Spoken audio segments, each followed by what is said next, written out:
I sat across from three Middle Eastern executives while my boss confidently dismissed my whispered Arabic translation correction. The clients exchanged sharp glances as negotiations crumbled over a cultural misunderstanding. My boss waved me off, saying, "We can Google it," as the $25 million pharmaceutical licensing deal hung by a thread. The lead client stood buttoning his suit jacket. I watched 2 years of meticulous relationship building dissolve because my expertise was just publicly dismissed as expendable. My name is Dulcie, and that morning in Manhattan changed everything I thought I knew about corporate America. As the only woman on MedTech Solutions' international deals team, I had spent 18 months building what everyone called an impossible partnership. The Al Rashid Pharmaceutical Group from Dubai represented more than just a business opportunity. They were the gateway to exclusive distribution rights for a revolutionary cancer treatment across 6 Middle Eastern countries. Growing up in Detroit with my Lebanese grandmother had given me something my colleagues couldn't Google. Teda Amira taught me Arabic before English, sharing stories of business conducted over tea and patience. She always said that Americans rush where they should listen.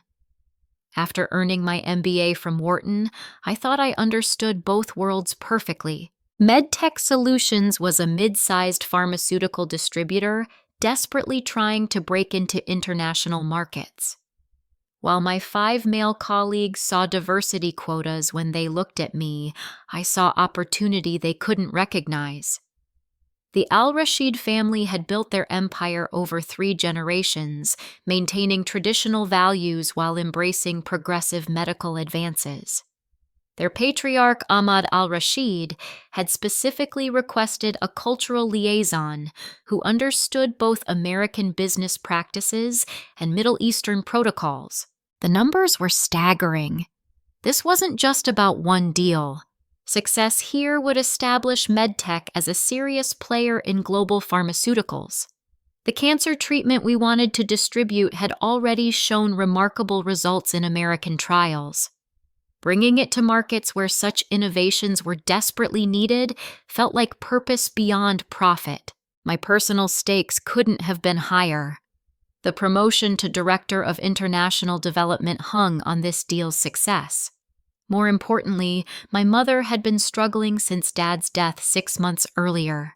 The life insurance barely covered the mortgage, and her part-time teaching salary wasn't enough for the medical bills that kept arriving. She needed me to succeed. The Al Rashid executives had flown in specifically for these final negotiations. Omar Al Rashid, the CEO's eldest son, spoke perfect English but preferred conducting sensitive discussions in Arabic. His sister Layla handled regulatory affairs and rarely spoke during mixed-gender meetings, communicating primarily through written notes.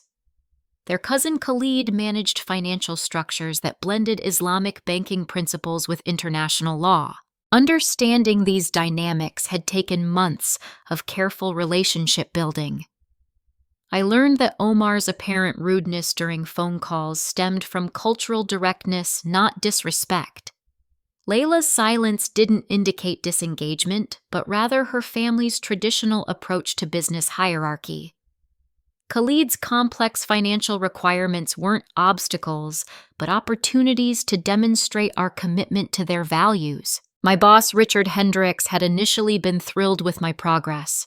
The Al Rashids were notoriously difficult to approach, having rejected partnerships with 3 major pharmaceutical companies over cultural misunderstandings. When they agreed to exclusive negotiations with MedTech, Richard took full credit during board presentations. The warning signs started subtly. Richard began excluding me from strategy sessions, claiming I was too focused on cultural details instead of bottom-line results. He questioned my expense reports for traditional gifts and ceremonial dinners, calling them unnecessary relationship theater.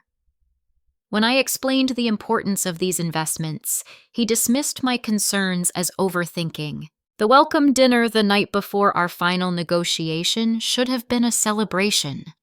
The al-Rashid family had flown their entire decision-making committee to New York, signaling serious commitment. The private dining room at the Four Seasons buzzed with excitement as both teams shared traditional Middle Eastern cuisine alongside American business conversations. I was explaining the significance of a particular dish to Omar when I noticed Richard step outside for a phone call. Something about his posture, the way he hunched over his phone while pacing near the windows, made me curious. The dining room's acoustics carried voices from the adjacent lounge area, and I caught fragments of his conversation. "The Arabic-speaking puppet is perfect." Richard's voice drifted through the partially open doors. "These traditional families eat up the Cultural Authenticity Act. Once I secure the better terms with Pharma Global, I'll dump al-Rashid and keep the girls' relationships as leverage for future deals." My blood turned cold as the pieces fell into place. Pharma Global was al-Rashid's biggest competitor, a company known for aggressive tactics and questionable regulatory practices. Richard wasn't just planning to betray our clients. He was using my cultural expertise as a tool to manipulate both sides of a bidding war. I returned to the dinner table with a smile frozen on my face, mechanically participating in conversations while my mind raced. Omar mentioned his family's excitement about announcing the partnership at next month's Dubai Medical Conference. Layla shared her ideas for adapting our marketing materials to respect local customs. Khalid discussed long-term expansion possibilities that could triple our initial projections. These weren't just business partners anymore. They were people who trusted me, who believed in the relationship we'd built together.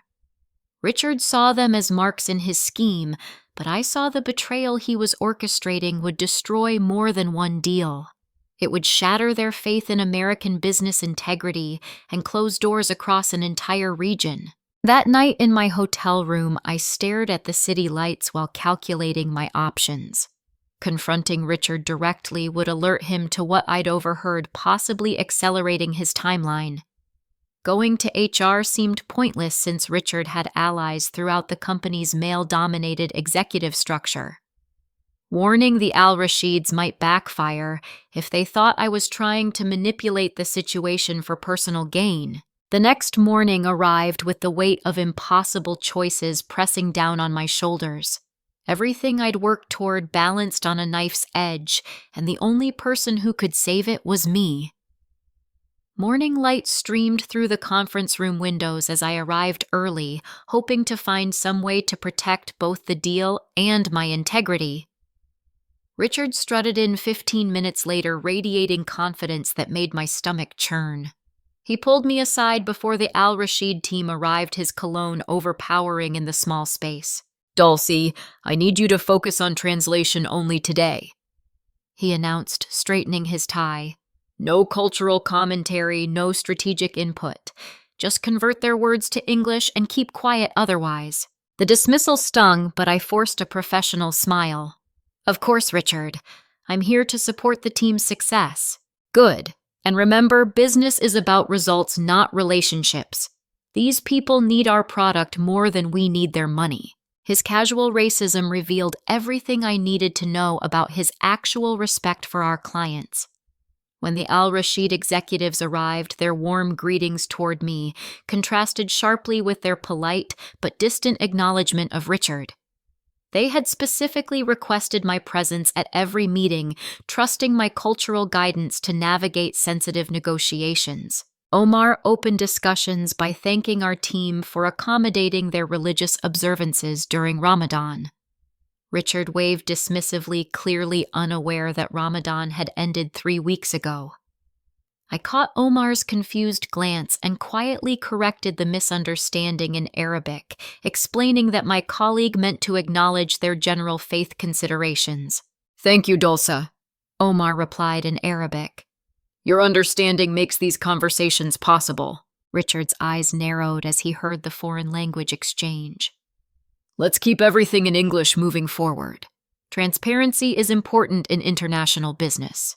The request violated every protocol we'd established, but I translated his demand diplomatically. Layla looked up from her notes for the first time, her expression troubled. In their culture, insisting on English-only communication suggested distrust and disrespect. As discussions progressed, Richard's ignorance became increasingly apparent. He interrupted Khalid's explanation of Islamic financing requirements, suggesting we could work around religious restrictions through creative accounting. The suggestion implied fraud, and I watched Khalid's face harden as he processed the translation. Perhaps we should clarify the legal frameworks. I interjected carefully, explaining proper Sharia-compliant structures that would satisfy both parties. Richard shot me a warning look, but the Al-Rashid team relaxed visibly. During the first break, Omar approached me privately. "Dulce, is your colleague unwell?" His suggestions seem very different from our previous discussions. I chose my words carefully.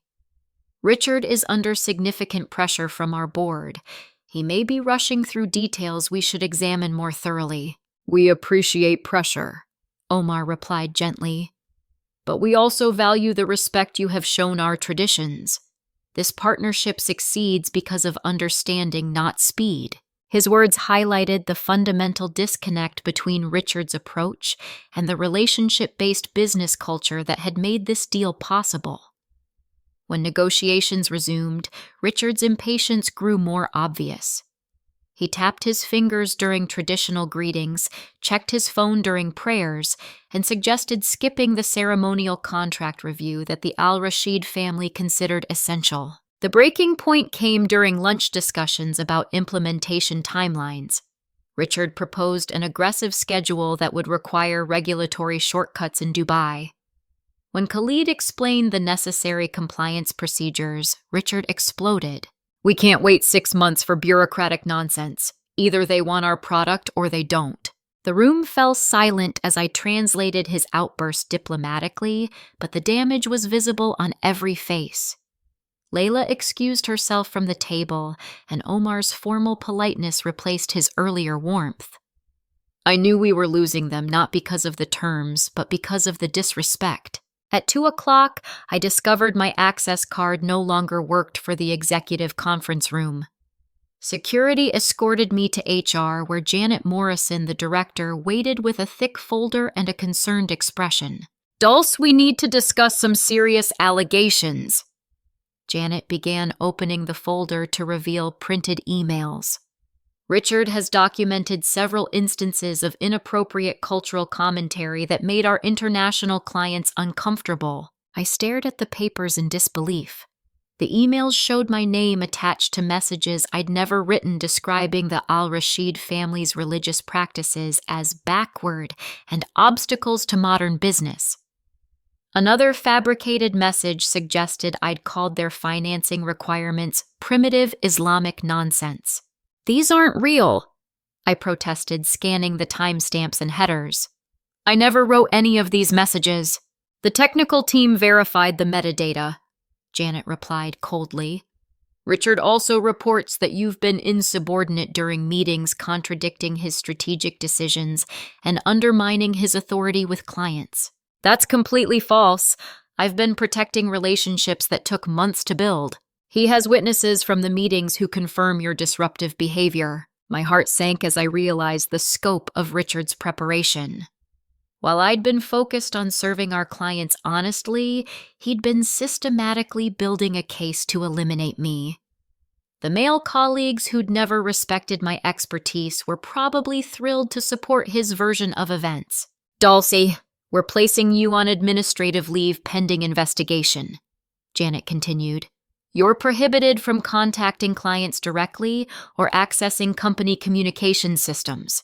The Al-Rashid team specifically requested my involvement in today's negotiations. Richard will handle client relations moving forward.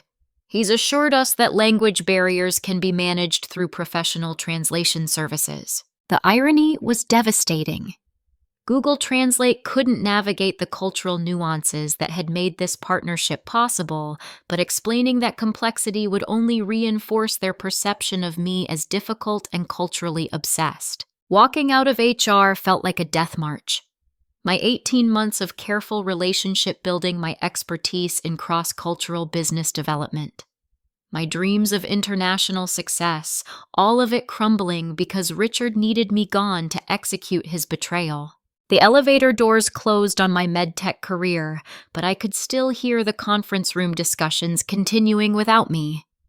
The Al Rashid executives were probably confused by my sudden absence, wondering if they'd somehow offended me or misunderstood American business protocols. Tomorrow's contract signing would proceed without the cultural guidance that had made everything possible.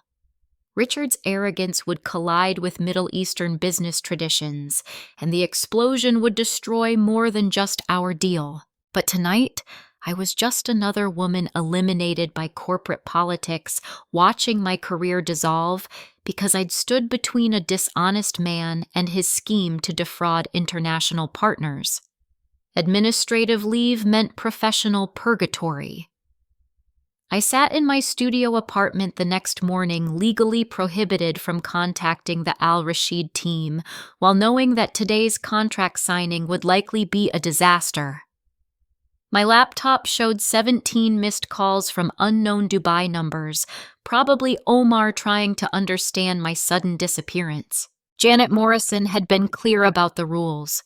No company email access, no client contact, no interference with ongoing negotiations. But she hadn't forbidden me from monitoring public business news, which is how I discovered that Richard had rescheduled the signing ceremony for 8 a.m., 3 hours earlier than originally planned. The manipulation was brilliant in its simplicity.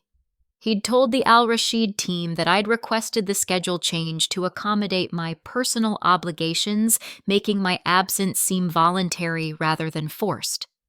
Meanwhile, he'd informed the company executives that I'd been reassigned to domestic accounts due to performance concerns, preventing anyone from questioning my sudden departure from such a crucial negotiation. My phone buzzed with a text from my mother. "Sweetheart, how did the big meeting go? I've been praying for your success." I couldn't bring myself to tell her the truth. Not yet. The medical bills scattered across my kitchen table reminded me what failure would cost our family. Mom's chemotherapy treatments weren't covered entirely by her teaching insurance, and the experimental medications her oncologist recommended would exhaust our savings within months. "Still in progress, Mom. We'll call you later." The lie felt like acid in my throat, but acknowledging reality would have broken us both. Around noon, my personal email chimed with a message from Sarah Chen, a former colleague who'd left MedTech 6 months earlier after her own mysterious performance issues. "Dulce heard through the grapevine about your situation. Coffee this afternoon, I think we need to talk." Sarah worked at a small pharmaceutical consulting firm, now having rebuilt her career after what she described as corporate character assassination. If anyone understood the patterns of systematic elimination, she would. We met at a quiet cafe in Brooklyn, far from MedTech's Manhattan territory. Sarah looked healthier than I remembered, her stress lines softened and her confidence restored. But her expression grew grim as I described the fabricated emails and sudden allegations. "Classic playbook." She nodded, stirring her latte slowly. Richard did the same thing to me and to Maria Rodriguez before that. He identifies women who threaten his territory, documents fake incidents, then orchestrates their removal. "You have proof." "I saved everything, but employment lawyers say individual cases are nearly impossible to prove. It's his word against ours, and HR always backs management." "What about Maria? Would she testify?" Sarah's face darkened. Maria moved back to Mexico after they destroyed her reputation. She couldn't find work anywhere in American pharmaceuticals. The unofficial blacklisting is real dulce. These men protect each other across companies. The scope of the conspiracy was staggering. This wasn't just about one deal or one promotion. It was about systematically eliminating women who posed threats to male mediocrity, using corporate structures to disguise discrimination as performance management. "There's something else," Sarah continued. "I've been tracking Richard's career pattern. He's done this at 3 different companies over the past 10 years. Always targeting women of color who have expertise, he lacks stealing credit for their work, then engineering their removal once he's extracted maximum value. Why hasn't anyone stopped him? Because he's effective at generating short-term profits, even if his methods destroy long-term relationships. Companies care about quarterly results, not ethical leadership. My phone buzzed with a news alert that made my blood freeze. MedTech Solutions terminates major international partnership following cultural misunderstandings. The article was brief but devastating. The Al-Rashid Pharmaceutical Group had withdrawn from negotiations after what sources described as fundamental disagreements about business protocols and cultural respect. The stock market had already responded, with MedTech shares dropping 12% in afternoon trading. "He did it," I whispered, showing Sarah the news. "He destroyed everything." "Without your cultural guidance, he probably offended them in the first 5 minutes. Sarah replied grimly, "But I guarantee he's blaming you for the failure." Another alert appeared on my phone, this one from the Pharmaceutical Industry Trade Journal. Al-Rashid Group questions American partner reliability after failed negotiations. The quote from Omar al-Rashid was diplomatic but damning. "We entered discussions with high hopes for cross-cultural partnership, but experienced unexpected challenges regarding mutual respect and understanding. We will be more careful in future evaluations of American companies." It was worse than just losing one deal. Richard's cultural incompetence had damaged American pharmaceutical companies' reputation across the entire Middle Eastern market. Other international partners would read this story and question whether any American firm could be trusted to navigate cultural sensitivities properly. That evening, Janet Morrison called with news I'd been expecting. "Dulce, after investigation, we're terminating your employment effective immediately. The client feedback from this morning confirmed Richard's concerns about your professional conduct." "What client feedback?" "The deal collapsed, which they attributed directly to the cultural misunderstandings you created. Your insubordination and inappropriate commentary poisoned the relationship beyond repair." The gaslighting was perfect in its audacity. Richard had engineered my removal, destroyed the negotiation through his own ignorance, then blamed me for the predictable results. The Al-Rashid team probably had no idea what Richard was claiming on my behalf. "You're firing me for cause." I realized, understanding the financial implications. Company policy regarding gross negligence and client relationship damage. No severance, no references, immediate surrender of all company property. The trap was complete. No income, no prospects, no way to defend myself against the false allegations, now part of my permanent employment record. Richard had eliminated me so thoroughly that even discussing my version of events would seem like sour grapes from a fired employee. But as I hung up the phone and stared at the medical bills covering my table, something crystallized in my mind. This wasn't just about me anymore. It was about every woman who would face Richard's manipulation in the future, every international partnership he would destroy through his cultural arrogance, every client who would suffer because expertise was less valued than male ego. Sarah was right about individual cases being hard to prove, but Richard had made one crucial mistake in his rush to eliminate me. He'd assumed that destroying my career would silence me permanently. He was about to learn how wrong he could be. The next morning brought news that made the previous day's disaster look like a minor setback. I was at the gym trying to work off stress and frustration when my phone started buzzing with alerts. The first came from Bloomberg. Al-Rashid Pharmaceutical Group warns Middle Eastern partners about American reliability issues. My heart pounded as I read the full article. Omar al-Rashid hadn't just withdrawn from our deal, he'd contacted other major pharmaceutical families across the region, describing his experience with MedTech as a cautionary tale about American business practices. The article quoted industry analysts predicting a chilling effect on Middle Eastern partnerships with U.S. pharmaceutical companies. The second alert was even worse. MedTech Solutions stock plunges as international expansion strategy collapses. The company's shares had dropped 28% in overnight trading after investors realized the Al Rashid partnership wasn't just delayed, it was dead along with their entire Middle Eastern expansion strategy. But the third alert made me physically sick.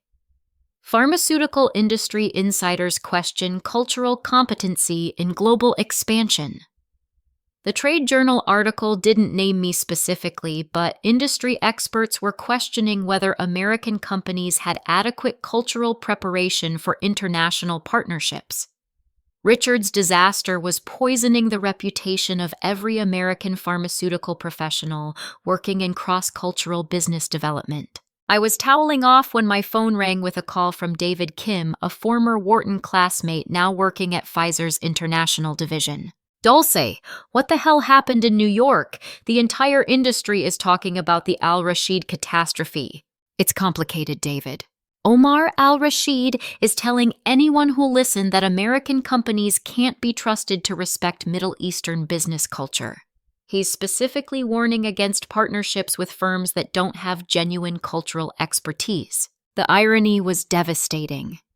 Omar was essentially describing the exact expertise I'd brought to MedTech, the knowledge that Richard had dismissed as replaceable by Google Translate. But from Omar's perspective, my sudden absence during critical negotiations probably looked like American companies' casual disregard for cultural preparation. David, I need to ask you something confidential. Has anyone from MedTech contacted other pharmaceutical companies about me? The silence stretched too long. Yeah, actually. Richard Hendricks called our HR department yesterday, warning them about a former employee with cultural sensitivity issues who might apply for international positions.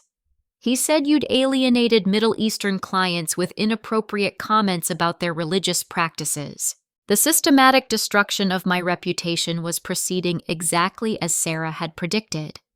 Richard wasn't content with just firing me. He was ensuring I'd never work in international pharmaceutical business again.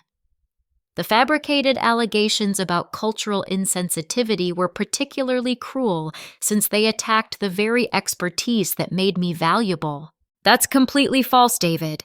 Richard destroyed that deal through his own cultural ignorance, then blamed me to cover his mistakes. I figured something was off. The Dulce I knew at Wharton would never disrespect anyone's culture, but officially, I can't get involved in employment disputes. After hanging up, I sat in my car in the gym parking lot, processing the full scope of the disaster. My career was destroyed, my mother needed expensive medical care, and an entire industry was suffering because one man's ego couldn't tolerate female expertise that exceeded his own knowledge. The phone rang again this time with a call from an unknown number with a 971 area code. Dubai. Hello, Miss Dulce. This is Khalid Al-Rashid. We met during the negotiations in New York. My throat constricted. Mr. Al-Rashid, I'm so sorry about what happened. I wanted to be there for the final discussions, but yes, we were quite confused by your absence. Your colleague, Mr. Hendricks, explained that you had requested reassignment due to personal discomfort with our cultural requirements. The lie was so outrageous that I couldn't immediately respond. After months of demonstrating deep respect for their traditions, Richard had convinced them that I'd abandoned the project because I found their culture problematic. That's not true, I finally managed. I was removed from the project against my will. I would never disrespect your family's traditions. This is very confusing, Miss Dulce. Mr. Hendricks showed us emails where you described our business practices as obstacles to modern negotiations. Richard had shared the fabricated emails with the clients, not just HR. The scope of his manipulation was breathtaking. He'd convinced them that I was the source of cultural misunderstanding while simultaneously demonstrating his own complete ignorance of their protocols. Mr. Al-Rashid, I never wrote those emails. I've spent my entire career building bridges between American business and Middle Eastern culture. My grandmother taught me to respect your traditions long before I ever worked in pharmaceuticals. The line was quiet for several seconds. Your grandmother, Teta Amira, emigrated from Lebanon in 1972. She raised me to understand that business relationships are built on trust and respect, not just profit margins. Lebanese, Khalid repeated thoughtfully. This explains much about your understanding during our discussions. But Miss Dulce, if what you say is true, then we have made a terrible mistake about your character. The mistake wasn't yours, Mr. Al-Rashid. You were given false information about my role and my values, and your colleague, Mr. Hendricks. During yesterday's discussions, he suggested we could modernize our financing requirements to avoid what he called religious complications. He seemed surprised when we ended the meeting. The casual blasphemy probably destroyed any possibility of resurrection. In suggesting they abandon Islamic banking principles, Richard had essentially asked them to violate their religious beliefs for profit. No amount of apologizing could repair that level of cultural offense. I'm deeply sorry that happened, Mr. Al-Rashid.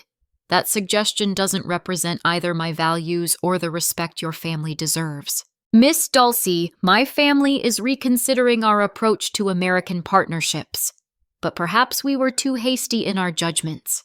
Would you be willing to discuss these matters further? My heart stopped.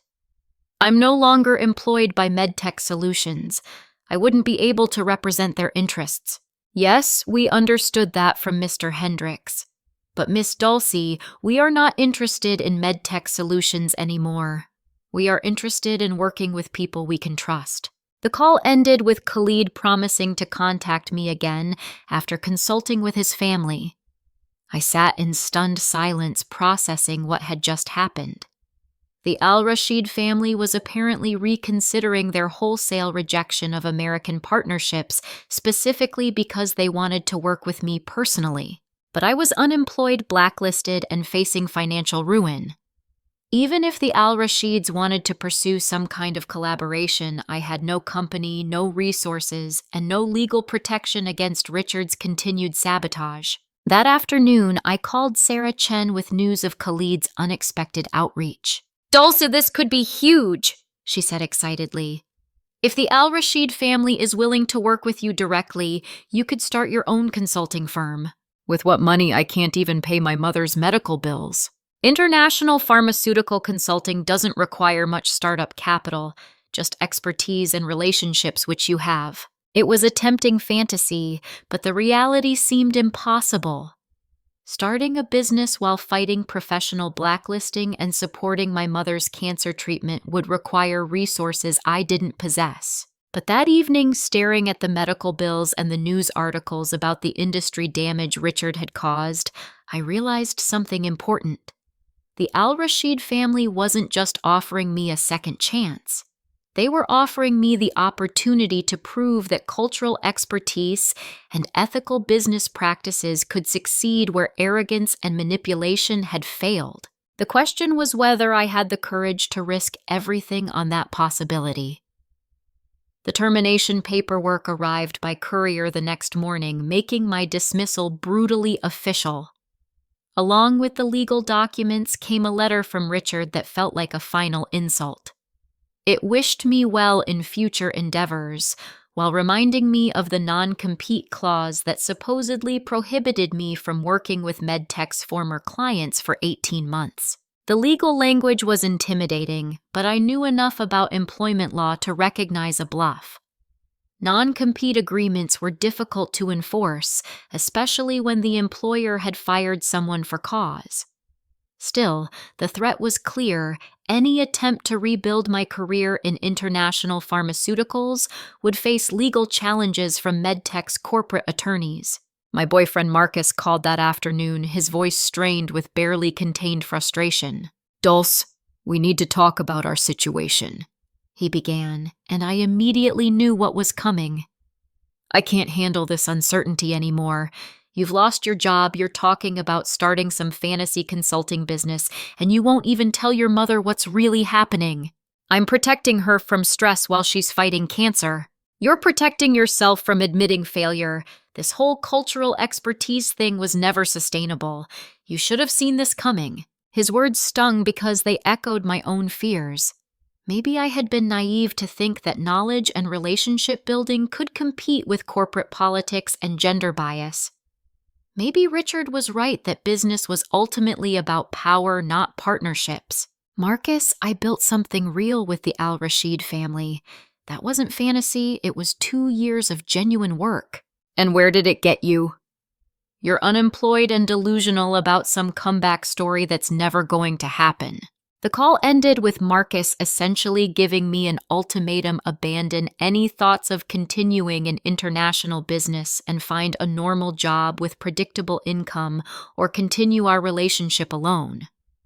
It was devastating, but also clarifying. The people who truly supported my dreams wouldn't demand I surrender them during the darkest moment. That evening, I drove to my mother's house in Queens, finally ready to tell her the truth. She was in her garden tending to the tomatoes Dad had planted before his heart attack. The chemotherapy had thinned her hair and weakened her energy, but her eyes still sparkled with the determination that had carried our family through every crisis. Mom, I need to tell you something about work. I began settling beside her on the garden bench. She listened without interruption as I explained the Al-Rashid partnership, Richard's betrayal, the fabricated allegations, and my termination. When I finished, she was quiet for several minutes, processing the scope of the disaster. "Habibti," she finally said, using my grandmother's Arabic endearment. "Your Teta Amira always said that Americans move too quickly to understand true partnership. But she also taught us that injustice creates opportunities for those brave enough to fight it. I don't know how to fight this, Mom. They've destroyed my reputation and threatened legal action if I try to work with international clients." Your reputation with whom? With men like Richard, who never respected you anyway.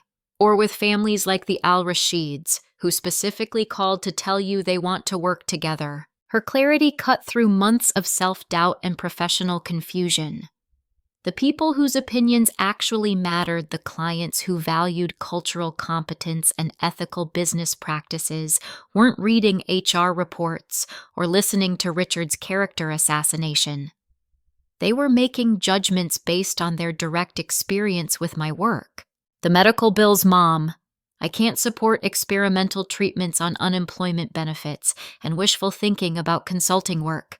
Dulce, I survived fleeing Lebanon as a child, building a life in Detroit, and raising you alone after your father died. You think I'm afraid of medical bills? That night, I made 2 crucial decisions. First, I would explore every legal option for challenging my termination and Richard's defamatory statements. Second, I would seriously investigate the possibility of independent consulting work, starting with whatever collaboration the Al-Rashid family might propose. But first, I needed to understand exactly what Richard had done and how many other people might be willing to testify about his pattern of discrimination. I called Sarah Chen the next morning with a specific request. I need the names and contact information for every woman Richard has targeted. If we're going to challenge this system, we need to document the pattern. Maria Rodriguez might talk if she understands this could prevent other women from going through the same experience. And there's Jennifer Walsh, who left MedTech 3 years ago after similar circumstances. How many others? At least 6 that I know of personally, probably more if we dig deeper into his employment history at previous companies. The scope was staggering, but it also meant potential witnesses who could corroborate the systematic nature of Richard's behavior. Individual cases might be difficult to prove, but a pattern of targeting successful women with similar methods would be much harder for any company to dismiss. That afternoon, I was organizing my legal documents when I noticed something strange about the gym bag I'd grabbed during my rushed exit from MedTech's office building. In the side pocket, I found a tablet I'd never seen before, silver, expensive looking, and definitely not mine. The lock screen showed it belonged to Richard Hendricks. Somehow in the chaos of clearing out my desk and being escorted from the building, I'd accidentally grabbed his device from the shared charging station in the company fitness center. My hands trembled as I realized what I was holding. This tablet probably contained months of Richard's private communications meeting notes and strategic planning documents. If there was evidence of his systematic targeting of women employees, of his plan to betray the al-Rashid family, of his coordination with HR to fabricate allegations against me, it would be on this device. The ethical implications were complex. Accessing someone else's private communications without permission was legally questionable and potentially criminal. But if this tablet contained evidence of discrimination, fraud, and defamation, didn't I have an obligation to expose those crimes? I called an employment attorney I'd found through online research, explaining my situation without mentioning the tablet. Patricia Williams specialized in corporate discrimination cases and had successfully challenged several major pharmaceutical companies over gender bias. Dulce individual wrongful termination cases are expensive and difficult to prove, she explained during our phone consultation. But if you can document a pattern of systematic discrimination, particularly with multiple witnesses, we might have grounds for a broader civil rights complaint. What kind of evidence would make the strongest case? Internal communications showing intent to target women employees, coordination between supervisors and HR to fabricate allegations or evidence of retaliation against employees who challenge discriminatory practices. The tablet in my hands suddenly felt like it weighed 1,000 pounds. Everything Patricia described as ideal evidence was potentially sitting in Richard's private messages and emails. But accessing that information would require crossing legal and ethical lines that could destroy any case before it began. That night, I sat in my apartment staring at the device while wrestling with an impossible decision. Inside this tablet might be proof of the conspiracy that had destroyed my career and threatened other women's futures. But obtaining that proof could make me guilty of the very unethical behavior Richard had falsely accused me of. The answer came as I remembered Teta Amira's stories about resistance during the Lebanese Civil War. Sometimes fighting injustice required moral courage that went beyond legal technicalities. Sometimes protecting future victims justified taking personal risks that comfortable people would never understand. I powered on the tablet, my heart racing as Richard's private digital life opened before me. What I found there would either vindicate my career or destroy what remained of my future. But either way, I was finally ready to fight back. The tablet's password protection had been disabled, probably for convenience during Richard's frequent travel.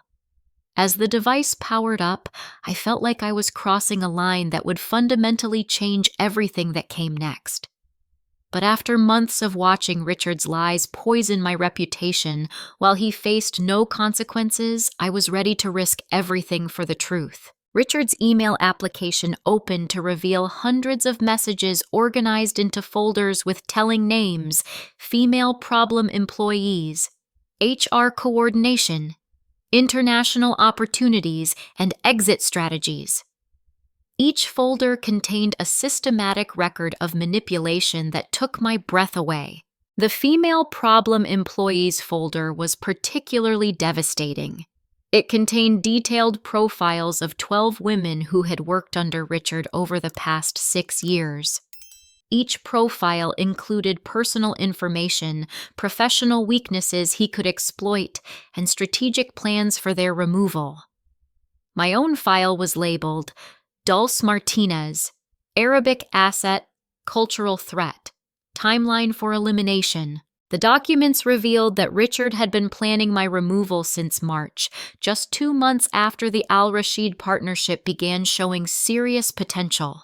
His notes described me as dangerously competent in cultural areas that exceed my expertise, and outlined specific strategies for isolating me from international clients while building fabricated allegations. But the HR coordination folder contained even more damaging evidence.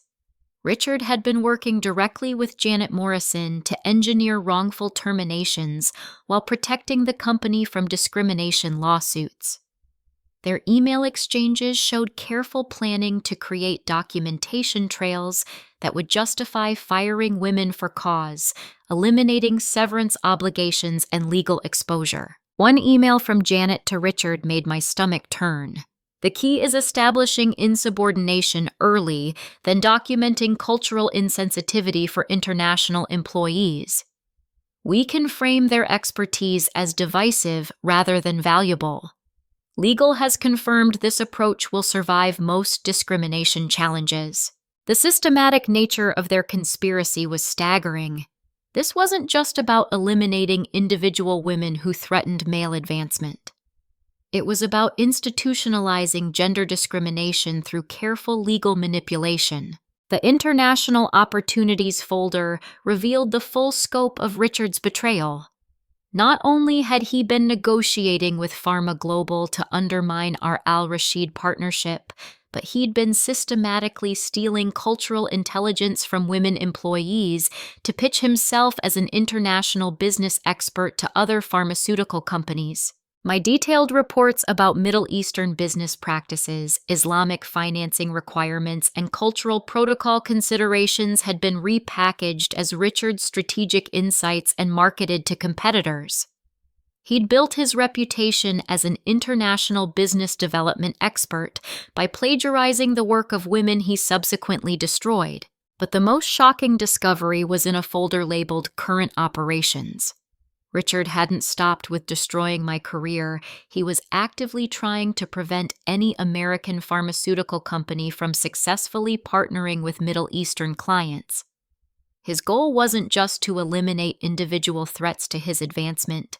It was to ensure that cultural expertise remained undervalued, so his own limitations wouldn't be exposed. Recent emails showed him contacting executives at Pfizer, Johnson & Johnson, and Merck, warning them about unrealistic cultural requirements in Middle Eastern markets, and suggesting that companies focus on more practical European expansion instead. He was essentially sabotaging the entire industry's international growth to protect his own inadequacy. The evidence was overwhelming, but I needed expert legal guidance before proceeding. I called Patricia Williams with a hypothetical question about discovering evidence of corporate discrimination. If someone accidentally came into possession of internal corporate communications showing systematic discrimination, what would be the proper legal procedure? Hypothetically, that person should immediately contact an employment attorney and discuss whistleblower protection options. If the evidence shows ongoing crimes or discrimination affecting multiple employees, there might be obligation to report it to appropriate authorities. What about the method of discovery? Would accidentally obtaining private communications invalidate the evidence? Depends on the circumstances and jurisdiction. But if the communications document ongoing criminal activity or civil rights violations, courts generally focus on protecting victims rather than punishing accidental discovery. That evening, I made copies of the most damaging emails and organized them into a comprehensive evidence package. The documentation showed clear patterns of gender discrimination conspiracy between management and HR theft of intellectual property and systematic destruction of women's careers. But before proceeding with legal action, I needed to contact the other women Richard had targeted. If they were willing to testify about similar experiences, we could build a case that no company could dismiss or suppress. My first call was to Maria Rodriguez in Mexico City. She listened in stunned silence as I described the evidence I'd discovered, including specific emails about her own elimination that matched her experience perfectly. "Dulce, he destroyed my life," Maria said quietly. "I haven't been able to find work in pharmaceuticals anywhere. My family thinks I'm a failure who couldn't handle American business culture." "Maria, this evidence proves you were targeted because you were successful, not because you failed. Are you willing to join a legal case that could expose the entire system? Will it really change anything, or will it just make us targets for more retaliation?" The question haunted me because I didn't have easy answers. Fighting powerful corporations with teams of attorneys was always risky, especially for women who'd already been branded as difficult employees. But allowing systematic discrimination to continue unchallenged guaranteed that more women would face the same destruction. Over the next week, I contacted 8 other women from Richard's files. 6 agreed to participate in a coordinated legal challenge, sharing their own documentation and testimony about identical patterns of manipulation. The evidence was building into an undeniable case of institutionalized gender discrimination. But the most crucial call came from Khalid al-Rashid, who contacted me with an unexpected proposition. Miss Dulcie, my family has been discussing your situation extensively. We believe you were treated unjustly, and we want to offer you an opportunity to demonstrate what ethical business partnership should look like. What kind of opportunity, Mr. al-Rashid? We are establishing a new American subsidiary focused on pharmaceutical distribution and cultural bridge building. We want you to lead this venture as Chief Executive Officer with full authority to build relationships between American companies and Middle Eastern markets. The offer was breathtaking in its scope and implications. Not only would I have the resources to rebuild my career, but I'd have backing from one of the most respected pharmaceutical families in the Middle East. The al-Rashid name would open doors that Richard's blacklisting had tried to close forever. The initial investment would be $50 million, Khalid continued, with expansion funding available based on performance. Your mandate would be to prove that cultural competence and ethical practices create better business results than the approach we experienced with MedTech. Mr. al-Rashid, I'm deeply honored, but you should know that I'm currently pursuing legal action against my former employer. There might be complications or negative publicity. Miss Dulcie, my family built our business over 3 generations by supporting people of integrity, especially when they face challenges for doing what is right. Your legal case doesn't concern us, it encourages us. That night I sat in my mother's garden under the same stars my grandmother had watched in Lebanon decades earlier. The choice before me wasn't just about rebuilding my career or getting revenge against Richard.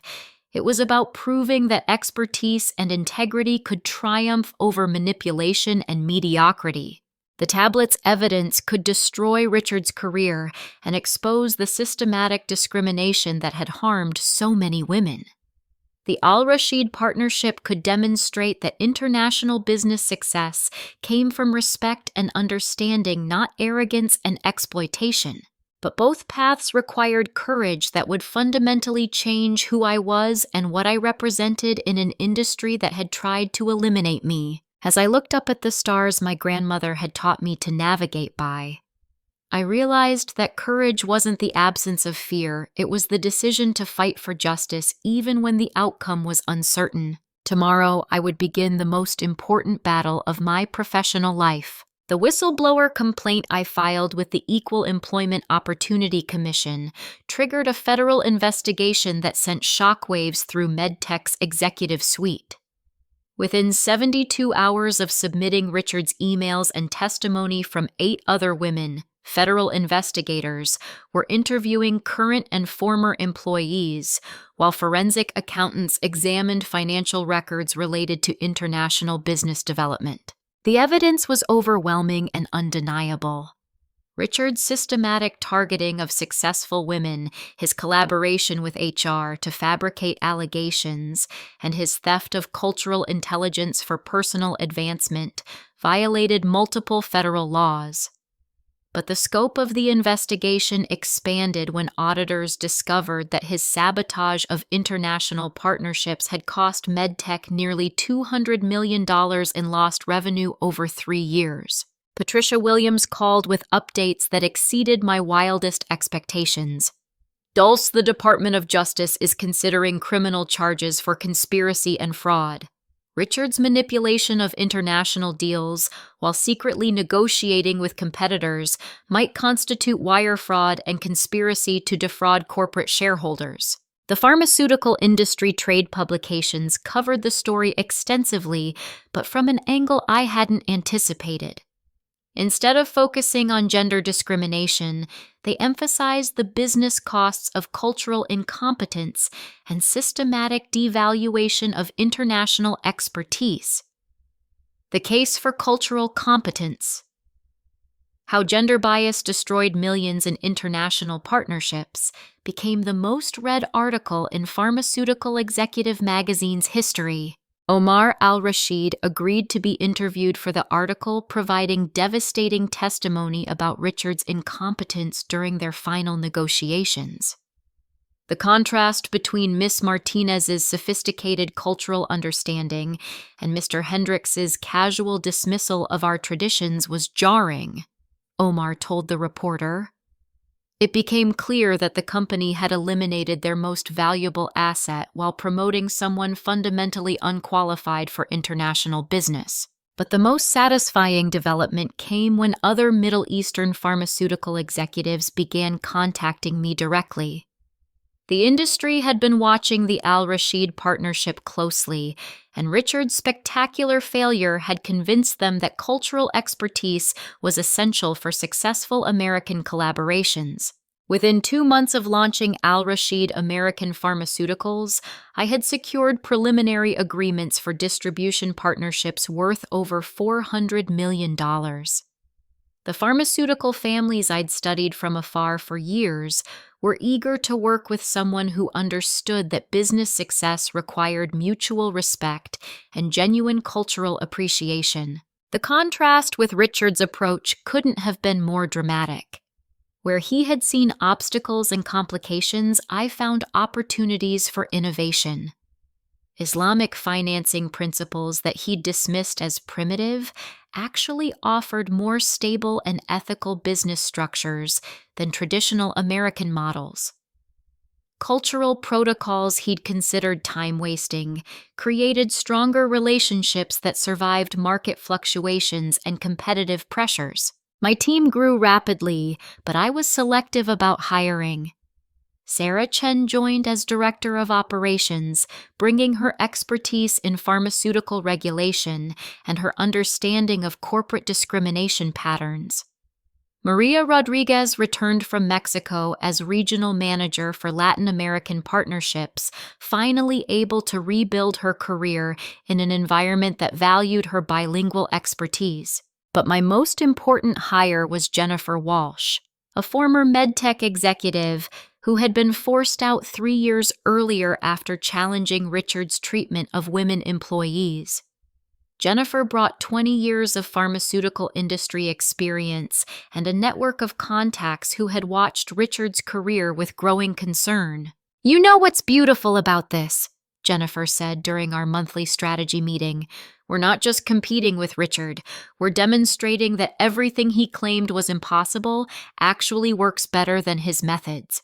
The legal case reached its conclusion 6 months after I filed the initial complaint. MedTech Solutions agreed to a settlement that included financial compensation for all affected women policy changes to prevent future discrimination, and Richard's immediate termination with forfeiture of his pension and stock options. But Richard faced additional consequences beyond corporate discipline. The Department of Justice filed criminal charges for wire fraud and conspiracy based on his manipulation of international contracts for personal gain. The Securities and Exchange Commission imposed civil penalties for misleading shareholders about the company's international capabilities and prospects. Most satisfying of all, the pharmaceutical industry essentially blacklisted Richard from international business development. His reputation for cultural incompetence and unethical behavior made him unemployable at any serious pharmaceutical company with global ambitions. The morning Richard was arrested outside his Manhattan office, photographers captured him in handcuffs, while business journalists documented the fall of someone who had spent years destroying women's careers to hide his own inadequacy. The image became a symbol of accountability for systematic workplace discrimination and cultural arrogance in international business. My mother's cancer treatment progressed successfully, helped by experimental medications that our new insurance plan covered completely. The stress of financial uncertainty had been replaced by security that allowed her to focus entirely on healing and recovery. More importantly, she was proud of the stand I'd taken. "Your grandmother would be so pleased," she told me as we walked through the expanded garden she'd planted with help from her increased energy. "You honored her lessons about patience, persistence, and fighting for justice." But the most meaningful validation came from the al-Rashid family themselves. During our first anniversary celebration in Dubai, Ahmed al-Rashid, the family patriarch, pulled me aside for a private conversation. "Miss Dulcie, when my son first described your cultural understanding, I was skeptical about working with such a young woman in a position of authority.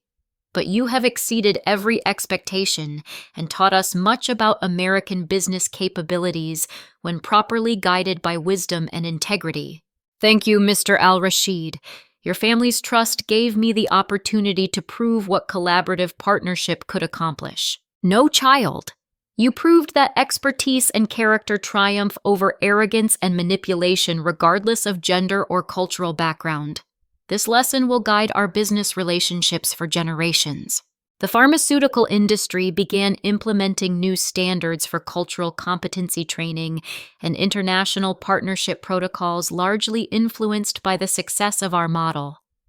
Business schools started case studies examining the costs of systematic gender discrimination and the competitive advantages of genuine cultural expertise. I established the Amira Martinez Foundation, named for my grandmother, to provide scholarships for women pursuing international business development careers. The foundation also offered legal support for women facing workplace discrimination, ensuring that future targets of systematic elimination would have resources to fight back effectively. But perhaps the most important outcome was personal transformation. The woman who had been afraid to challenge Richard's authority 18 months earlier had become someone willing to risk everything for justice and integrity. The pain of betrayal had revealed strength I didn't know I possessed. Standing in my corner office overlooking Manhattan, the same skyline where Richard had dismissed my expertise as replaceable by Google Translate, I reflected on the journey that had brought me here. Every challenge had contained opportunities that weren't visible during the darkest moments. Every betrayal had revealed allies I might never have discovered otherwise. The pharmaceutical industry was healthier because systematic discrimination faced real consequences. International partnerships were stronger because cultural competence was finally valued appropriately. Women entering business development had examples of successful resistance to institutional bias. But most importantly, I had learned that fighting injustice wasn't just about personal vindication, it was about creating change that protected others from facing similar destruction. The expertise that Richard had tried to eliminate became the foundation for partnerships that improved healthcare access across multiple continents. My grandmother's wisdom about patience and strategic thinking had proven more valuable than any business school training. Sometimes the most effective resistance required enduring temporary defeats while building strength for ultimate victory. The little girl who had learned Arabic in her Detroit kitchen had grown into a woman capable of transforming an entire industry's approach to international partnership and cultural competence. Richard Hendricks had tried to destroy my career because he feared my expertise threatened his advancement. Instead, his betrayal had created opportunities for success beyond anything I could have imagined while working under his limitations. Justice. It turned out sometimes required waiting for the right moment to demonstrate that truth and competence would always triumph over lies and mediocrity if you had the courage to fight long enough for vindication. Have you ever experienced a situation where someone tried to diminish your expertise or cultural knowledge? How do you think businesses can better value diverse perspectives and authentic cultural understanding? I'd love to hear your thoughts in the comments below. Thank you for listening to my story of transformation through adversity. I hope it inspires you to recognize and fight against injustice in your own professional journey, while remembering that temporary setbacks often create opportunities for even greater success. If this story resonated with you, please like this video to help others discover it. Subscribe to the channel for more stories about overcoming workplace challenges, and share this with anyone who needs encouragement to stand up for their expertise and integrity. Your support helps these important stories reach people who need to hear them most. Together, we can create workplaces where competence and character matter more than politics and manipulation, where cultural expertise is valued rather than dismissed, and where justice eventually triumphs over those who abuse their power to harm others.